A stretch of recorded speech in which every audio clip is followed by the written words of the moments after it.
मंठा तालुक्यात काल जोरदार पावसाने हजेरी लावल्याने अहमदपुरा येथील नागरिकांच्या घरात पाणी घुसले आणि नागरिकांचे बेहाल झाले। याची मंठा नगरपंचायतने तत्काळ दखल घेत नाल्याची पाहणी केली आणि जेसीबीच्या सहाय्याने नाल्याचे रुंदीकरण करण्याचे काम चालू केले।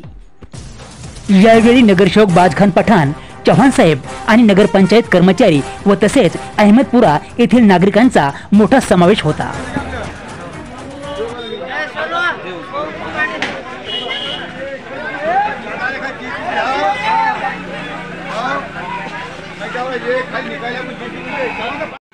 हे पाणी अडायलंय, आमचे कर्मचारी चारी करायले तर त्यांना काम करू द्या, सहकार्य करा।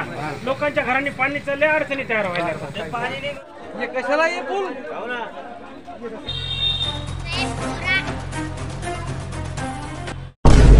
परिवर्तन निसर्गोपचार केंद्र गुडघे, कंबर, मान व पाठ हातपायांना मुंग्या येणे, अचानक चमक निघणे, मणक्यातील गॅप, संधिवात, डोकेदुखी इत्यादी आजारावर मशीनद्वारे तपासणी व विलाज केले जातात। वेळ आहे दुपारी 12 ते 6 वाजेपर्यंत। पत्ता आहे बस स्टँड जवळ स्वामी विवेकानंद शाळेच्या बाजूला।